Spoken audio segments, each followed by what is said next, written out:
From the National Newsroom of the Canadian Press, I'm David Augustine. Air Canada flights have started arriving and departing once again after a tentative deal was reached between CUPE and the company. The deal, which still has to be ratified, was reached this morning and puts an end to the 3-day strike that began early Saturday. Chief Operations Officer Mark Nazar says the deal will make unpaid work a thing of the past. We're going to rebuild the trust and rebuild and regain the respect with the management team. And from this point forward, we know that they're going to do what they do best, which is take very good care of our customers and get them moving again. The union says the tentative deal achieves transformational change for the industry after what it describes a historic fight to affirm their charter rights. Well, thousands of passengers are still scrambling to reach their destinations despite Air Canada's flights gradually resuming. Maxime Vidal says he and his family were supposed to fly to Paris from Toronto, but the flight was cancelled and they've heard no word yet from the airline on when they'll be rebooked. We have a life in France and we have to go back to work and yes. It's going to be complicated a little bit. Some flights will continue to be cancelled until the schedule is stabilized, which Air Canada says could take between 7 to 10 days. Canadian universities are embracing generative artificial intelligence in their teaching plans as more students and instructors opt to use the rapidly evolving technology. McGill University, University of Toronto, and York University say that they're adopting certain AI tools in order to enhance learning.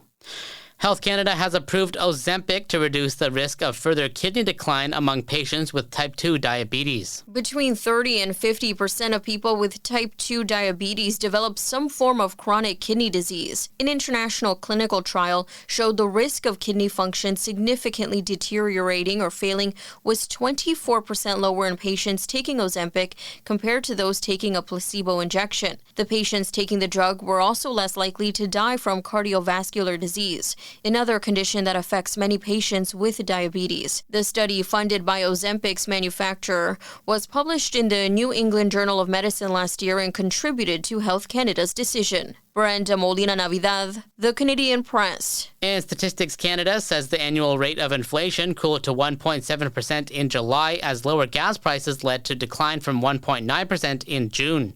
Canadian Press reporter Michelle Zetikian has more. The agency says gas prices were down 16% year over year, thanks largely to the removal of the consumer carbon price. However, there were signs of pressure building for grocery bills as food prices rose 3.4% annually, up from 2.8% in June. Confectionery, coffee products, and fresh grapes saw big year-over-year price jumps in July. Meanwhile, shelter inflation saw its first increase since February of last year as rent prices went up. This is the Canadian Press. In sports, the Toronto Blue Jays will hope to rebound after a sloppy loss to the Pittsburgh Pirates on Monday night. Max Scherzer has been tapped to start on the mound for the Jays, while Mitch Keller gets the nod for the Pirates. The Jays still sit atop the AL East standings ahead of the Boston Red Sox and New York Yankees. And a 20-year-old jockey added to his already impressive resume after winning the $1 million King's Plate at Woodbine Racetrack. Pietro Moran became just the third youngest jockey to win the event. Canadian Press reporter Dan Ralph says the apple doesn't fall far from the tree.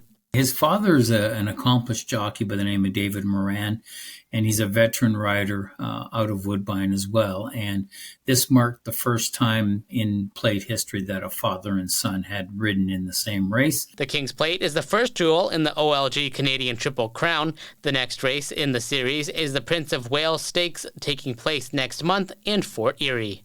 From the Canadian Press, I'm David Augustine. Thanks for listening. Don't forget to follow and subscribe.